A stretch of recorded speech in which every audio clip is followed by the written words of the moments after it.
Everyone, आज हम लोग पढ़ेंगे quadratic equation with one variable. ठीक है, क्लास 10 का ये एक टॉपिक है, चैप्टर नंबर 1 है। तो इसको पढ़ने से पहले हमें कुछ बातों को जानना पड़ेगा कि सबसे पहले क्वाड्रेटिक का मतलब क्या है, इक्वेशन क्या होते हैं, वेरिएबल्स क्या होते हैं। ठीक है, तो हम लोग बचपन से देखते आए कुछ इस टाइप्स के एक्सप्रेशंस, इसको हम लोग एक्सप्रेशन कहते हैं। x² - 3x + 4, ये सब क्या है, एक एक्सप्रेशन है, या फिर इसे हम पोलिनोमियल भी कहते हैं। ठीक है, 9th क्लास में हमने पढ़ा हुआ है पोलिनोमियल।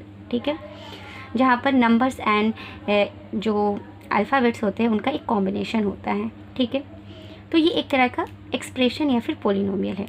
अगर इसके साथ में हम इक्वल टू का साइन दे दें और इक्वल टू समथिंग भी कुछ भी लिख दें, मैंने 0 लिखा है, इसके अदर देन कुछ भी हो सकता है, तो ये एक्सप्रेशन, ये पोलिनोमियल, ये चेंज हो जाता है इक्वेशन में। ये क्या बन गया, हमारा इक्वेशन बन गया एक, ये क्या बन गया, इक्वेशन। ठीक है, तो इक्वेशन समझ में आया। किसी भी पोलिनोमियल के बगल में इक्वल टू समथिंग हो तो वो पोलिनोमियल या एक्सप्रेशन क्या बन जाता है, इक्वेशन बन जाता है। अब वेरिएबल क्या होते हैं, तो इंग्लिश के जो लेटर्स होते हैं A to Z, अगर हम उसे मैथ्स में इस्तेमाल करते हैं, मैथ्स में यूज़ करते हैं किसी भी चीज़ को दिखाने के लिए, तो वो कहलाते हैं वेरिएबल्स, वो कहलाते हैं वेरिएबल्स। और इनका जो वैल्यू है वो बदलता रहता है, वो क्या होता है, चेंज होते रहता है, इसीलिए इनका नाम क्या है, वेरिएबल्स। ठीक है, तो यहाँ पे मैंने एक इक्वेशन लिखा है वेरिएबल्स के साथ। यहाँ पर वेरिएबल्स कौन सा यूज़ किया है, x।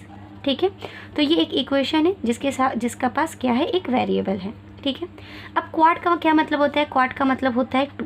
क्वाड का क्या मतलब होता है, 2। तो यहाँ पे देखिए, क्वाड्रेटिक इक्वेशन का मतलब है कि एक ऐसा इक्वेशन जिसमें जो वेरिएबल यूज़ किया गया है उसकी जो हाईएस्ट पावर है वो 2 हो। अच्छे से सुनिएगा, एक ऐसा इक्वेशन जिसमें जो वेरिएबल यूज़ किया गया है उसका हाईएस्ट पावर 2 है, तो ऐसे इक्वेशन को हम लोग कहेंगे क्वाड्रेटिक इक्वेशन। तो यहाँ पर जो मैंने इक्वेशन लिखा, देखिए यहाँ पे जो वेरिएबल मैंने यूज़ किया है वो x है और इसका जो हाईएस्ट पावर है वो 2 है। इसका मतलब है ये एक तरह का क्या है, क्वाड्रेटिक इक्वेशन है। ठीक है, अब ऐसा ज़रूरी नहीं है कि वेरिएबल हमें x ही यूज़ करना है, हम वेरिएबल्स y भी यूज़ कर सकते हैं। ठीक है, y² + 3y + 4 = 0, ये भी एक तरह का क्या है, क्वाड्रेटिक इक्वेशन है और इसमें वेरिएबल y यूज़ किया गया है। वन वेरिएबल का मतलब ही है कि हम a से लेके z तक में सिर्फ एक वेरिएबल, एक अल्फ़ाबेट का इस्तेमाल कर रहे हैं। अगर हमने 2 अल्फ़ाबेट ले लिया लाइक दिस, अगर ऐसे लिख दिया x² + xy + y², तब जा कर के ये क्या हो जाएगा, 2 वेरिएबल वाला एक इक्वेशन हो जाएगा। तो हमें 2 वेरिएबल नहीं पढ़ना है, सिर्फ 1 वेरिएबल को ही डिस्कस करना है, क्योंकि सिलेबस में 1 वेरिएबल है। ठीक है, तो क्वाड्रेटिक इक्वेशन का जो जनरल फॉर्म है वो किस तरह का होता है, जनरल फॉर्म। तो यहाँ पे हमने देखा कुछ इस तरह से भी हम लोग लिख सकते हैं, 3x² + 4x + 5 = 0। तो ये क्या है, एक टाइप का क्वाड्रेटिक इक्वेशन है। क्यों, क्योंकि इसका हाईएस्ट पावर वेरिएबल का क्या है, 2 है। ठीक है, तो इसका जनरल फॉर्म अगर हम लिखना चाहें तो हम लोग इसे कैसे लिख सकते हैं, ax² + bx + c = 0। तो यहाँ पे ये जो a b c है ये क्या होंगे, हमारे रियल नंबर्स होंगे। a b c क्या होंगे, हमारे ये सारे के सारे a b c जो है वो सब क्या होंगे, रियल नंबर्स होंगे। ठीक है, हम लोगों ने 9th क्लास में रियल नंबर्स के बारे में पढ़ा है। ठीक है, तो जहाँ पे a b c ये सब क्या होंगे, रियल नंबर्स होंगे। ठीक है, ओके। तो यहाँ पे देखिए, क्वाड्रेटिक इक्वेशन कुछ ऐसे भी हम लोग लिख सकते हैं। यहाँ पे देखिए, क्वाड्रेटिक इक्वेशन होने के लिए ये जो x² का कॉफिशिएंट है ये 0 नहीं होना चाहिए। क्यों भाई, अगर x² का कॉफिशिएंट ही अगर 0 हो गया तो x² वाला टर्म तो रहेगा ही नहीं, राइट। तो क्वाड्रेटिक इक्वेशन होने के लिए a 0 बिल्कुल भी नहीं होगा, राइट। ये एक कंडीशन है क्वाड्रेटिक इक्वेशन का कि coefficient of x² will never be 0। Okay, लेकिन यहाँ पे जो कॉफिशिएंट ऑफ x है, जो c है, ये 0 हो सकते हैं। ऐसे हम लोग तो क्वाड्रेटिक इक्वेशन लिख सकते हैं, 3x² + x = 0। ये एक तरह का क्या है, क्वाड्रेटिक इक्वेशन है। क्यों, क्योंकि यहाँ पे जो वेरिएबल x है उसका हाईएस्ट पावर क्या है, 2 है, तो ये एक तरह का क्वाड्रेटिक इक्वेशन हुआ। ठीक है, भले इसमें कांस्टेंट टर्म ना हो। ओके, यहाँ पे देखिए एक ऐसा लिख सकते हैं, 4x² + 2 = 0। तो ये भी एक तरह का क्या है, क्वाड्रेटिक इक्वेशन है। क्यों, क्योंकि यहाँ पे जो वेरिएबल यूज़ हो रहा है उसका हाईएस्ट पावर क्या है, 2 है। तो ये सभी क्वाड्रेटिक इक्वेशन है। यहाँ पे देखिए, यहाँ पे क्या, कौन 0 हो गया, c 0 हो गया। यहाँ पे कौन 0 हो गया, बी ज़ीरो हो गया। तो क्वाड्रेटिक इक्वेशन होने के लिए ए नॉट इक्वल्स टू ज़ीरो होना बहुत ही ज़्यादा ज़रूरी है। भले बी और सी ज़ीरो हो जाए बट ए ज़ीरो नहीं होना चाहिए। ए क्या है? एक्स स्क्वायर का कॉफिशिएंट है। तो ये जो फॉर्म है ये जनरल फॉर्म है किसी भी क्वाड्रेटिक इक्वेशन का, a x square plus b x plus c equals to zero, जहाँ पर ए बी सी की कोई भी वैल्यू हो सकती है, बस ए की वैल्यू ज़ीरो नहीं होनी चाहिए। ठीक है, तो समझ में आया क्वाड्रेटिक इक्वेशन क्या होते हैं। थ्योरी पार्ट हमने कंप्लीट किया। तो चले हम लोग बढ़ते हैं क्वेश्चन की तरफ। तो मैं ये वाला बुक सॉल्व कराऊंगी आप लोगों को। ये स्टेट गवर्नमेंट की बुक है, गणित प्रकाश क्लास 10 की। हम लोग इसे पूरा सॉल्व करेंगे। अगर आपको मेरी वीडियो पसंद आती है तो मेरे चैनल को लाइक शेयर एंड सब्सक्राइब जरूर से करना और बाकी फ्रेंड्स को भी शेयर करना ताकि वो लोग भी फ्री में पढ़ सके। ठीक है, मैं ये पूरा बुक ही सॉल्व करवाऊँगी। ठीक है, मैंने सोचा है सारा बुक ही आप लोगों के साथ सॉल्व करूँगी। अगर आप लोगों के पास बुक है, जब भी मेरा वीडियो देखे आप लोग बुक पेन एंड कॉपी लेकर के बैठे। ठीक है, तो हम लोग खोलेंगे पेज नंबर 4। तो एक्सरसाइज 1.1। तो यहाँ पे क्वेश्चन नंबर 1 है, विच of the following polynomial is a quadratic polynomial. इनमें से कौन सा पॉलिनोमियल क्वाड्रेटिक पॉलिनोमियल है। ठीक है, इक्वेशन नहीं दिया है, पॉलिनोमियल दिया है, कोई बात नहीं है। अगर एक पॉलिनोमियल को फाइंड आउट करना है ये क्वाड्रेटिक है या नहीं, सेम एलिजिबिलिटी क्राइटेरिया है कि जो वेरिएबल का इस्तेमाल किया गया है उसका हाईएस्ट पावर कितना होना चाहिए, 2 होना चाहिए।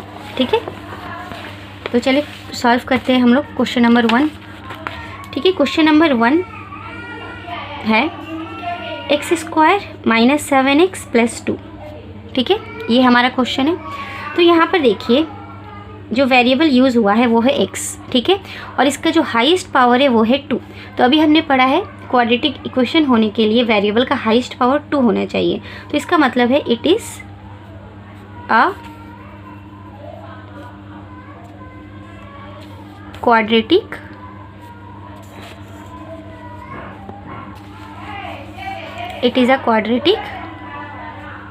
पॉलिनोमियल। ठीक है,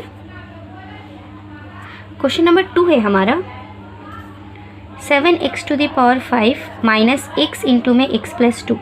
जब भी ब्रैकेट हो, कोई फार्मूला हो तो ऑलवेज पहले उसे ब्रेक करें एंड देन उसके बाद से डिसाइड करें कि is it a quadratic polynomial और नॉट। ठीक है, तो पहले हम ब्रैकेट को खोलेंगे। ठीक है, ये मल्टीप्लाई होगा x इंटू एक्स, क्या हो जाएगा x square minus plus minus 2x। तो यहाँ पर देखिए, यहाँ पर जो वेरिएबल x है उसका हाईएस्ट पावर क्या है, 5 है। तो इसका मतलब है कि ये एक क्वाड्रेटिक पॉलिनोमियल बिल्कुल भी नहीं है। It is not a quadratic polynomial.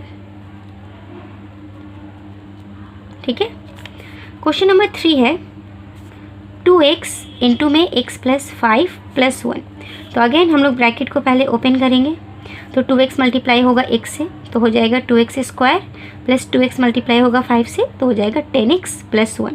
तो यहाँ पे देखिए जो वेरिएबल यूज़ किया गया है x है और उसका हाईएस्ट पावर क्या है, 2 है। तो इसका मतलब है कि ये क्या है भाई, it is a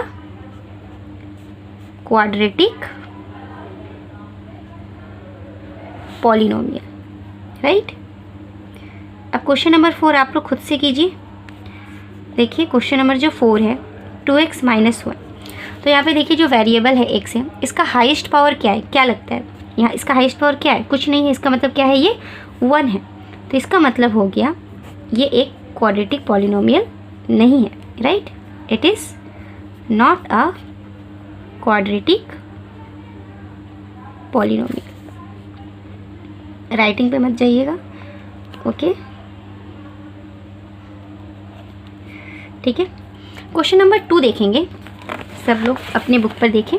question number 2 है हमारा, which of the following can be written in the form ax square plus bx plus c equals to 0 where a b c are real numbers and a not equals to 0। तो हमें बताना है इनमें से कौन कौन से वो इक्वेशन है जो क्वाड्रेटिक इक्वेशन के जनरल फॉर्म को सेटिस्फाई करते हैं या फिर हम उन्हें लिख सकते हैं। तो चले 1 बाय 1 करके सॉल्व किया जाए। क्वेश्चन नंबर 2 का 1। ठीक है, क्वेश्चन क्या है, x minus 1 plus 1 by x equals to 6, ये हमारा क्वेश्चन है। ठीक है, तो जब भी बाई आता है तो हम लोग क्या करते हैं, एलसीएम लेते हैं। ठीक है। इसके नीचे कुछ नहीं है 1, इसके नीचे कुछ नहीं है 1। तो आप सभी को पता है x1 1 का एलसीएम क्या हो जाएगा, x हो जाएगा, राइट। 1 का टेबल पढ़ेंगे, कितने टाइम में x आएगा, x टाइम में आएगा, जाहिर सी बात है। तो x इंटू एक्स क्या हो जाएगा, x² माइनस यहाँ पे क्या हो जाएगा, 1 का टेबल कितनी टाइम्स पढ़ेंगे तो x आएगा, x टाइम पढ़ना पड़ेगा तो x इंटू 1 x हो जाएगा, प्लस x का टेबल में x 1 टाइम्स में आता है तो 1 इंटू 1 1 हो जाएगा इक्वल टू 6, ठीक है। अब यहाँ पे करेंगे क्रॉस मल्टीप्लिकेशन, ठीक है। तो 1 मल्टीप्लाई होगा ये पूरे ऊपर से न्यूमरेटर से, तो 1 से कोई भी चीज़ मल्टीप्लाई होता है तो वह वैसा ही रहता है, पता है आपको। इक्वल टू 6 मल्टीप्लाई होगा x से, तो ये क्या हो गया 6x। अब सारे नंबर्स को, वेरिएबल्स को इस साइड लाएंगे, ठीक है। x² माइनस एक्स, देखिए इक्वल टू के बाद 6x है, ठीक है, उस साइड है, राइट साइड है, तो उसको हम लोग लेफ्ट साइड लाएंगे तो उसका साइन जो प्लस है वो क्या हो जाएगा, माइनस हो जाएगा। तो यहाँ पे क्या हो जाएगा -6x + 1 इक्वल टू, वहाँ कुछ नहीं बचा तो 0 बचा, तो x² माइनस माइनस प्लस, पता है आपको 6x एंड यहाँ पे कुछ नहीं है तो क्या है 1x है, 6x एंड 1x क्या हो जाएगा 7x, और साइन माइनस का ही रहेगा, +1 इक्वल्स टू 0। तो अब आप बताइए is it a quadratic equation और नॉट। पहले तो देखिए यहाँ पे जो वेरिएबल x है उसका हाईएस्ट पावर 2 है, इसका मतलब है कि ये एक क्वाड्रेटिक इक्वेशन है। इसका मतलब है कि हम लोग इसे जो जनरल फॉर्म है क्वाड्रेटिक इक्वेशन का उसमें इसे लिख सकते हैं, right. So therefore it can be, क्या लिखेंगे, it can be written in the form ax² + bx + c equals to 0 where a not equals to 0, ठीक है। देयरफॉर a इक्वल्स टू क्या हमने पाया, x² के बगल में क्या है, यहाँ पर देखिए x² के बगल में क्या है, कुछ नहीं है तो 1 है, और यहाँ पर x² के बगल में क्या है, a है। इसका मतलब है a की जगह पर क्या है 1 है, a equals to 1। b equals to क्या है, x के बगल में b है, यहाँ पे देखिए x के बगल में क्या है -7, तो इसका मतलब क्या हो गया b equals to -7। And c equals to क्या है, c की जगह पे देखिए यहाँ पे 1 है, तो a b c हमने फाइंड आउट कर दिया, ओके। नंबर 2 देखते हैं। क्वेश्चन नंबर 2 क्या है, x + 3yx equals to x², ठीक है। जहाँ पे x क्या है, नॉट इक्वल्स टू 0 है, ये मेंशन करना बहुत ज़रूरी है। यहाँ पे x डिनोमिनेटर में है तो ये नॉट इक्वल्स टू 0 ही होगा, ठीक है। तो यहाँ पे फिर बाई आ गया, हम लोग क्या लेंगे, एलसीएम लेंगे, ठीक है। x एंड 1 का एलसीएम क्या होगा, x होगा। 1 का टेबल में x कितनी बार में आएगा, x बार में आएगा, तो x इंटू एक्स क्या हो जाएगा x², और x का टेबल में x 1 टाइम्स में आएगा तो 1 इंटू 3 हो गया, और इक्वल्स टू x² के नीचे में क्या है 1 है। अब क्रॉस करेंगे 1 का टेबल से ये पूरा, तो ये क्या हो जाएगा, वैसे ही उतर जाएगा, और x² से मल्टीप्लाई होगा तो क्या हो गया x³। अब यहाँ पर देखिए x² + 3 और ये +x³ इस साइड आएगा तो ये क्या हो गया -x³ इक्वल्स टू 0। अब यहाँ पर देखिए ये जो वेरिएबल है x, इसका हाईएस्ट पावर क्या है, इसका हाईएस्ट पावर है 3, तो क्या ये क्वाड्रेटिक इक्वेशन है, तो नहीं है, राइट, बिल्कुल भी नहीं है। तो इसे हम लोग क्वाड्रेटिक इक्वेशन के जो जनरल फॉर्म है उसमें बिल्कुल भी नहीं लिख सकते, तो लिखेंगे it can not be written as ax² + bx + c equals to 0, जहाँ a नॉट इक्वल्स टू 0 है। हम लोग इसे बिल्कुल भी इस फॉर्म में लिख नहीं सकते, ठीक है। क्वेश्चन नंबर 3 भी देख लेते हैं।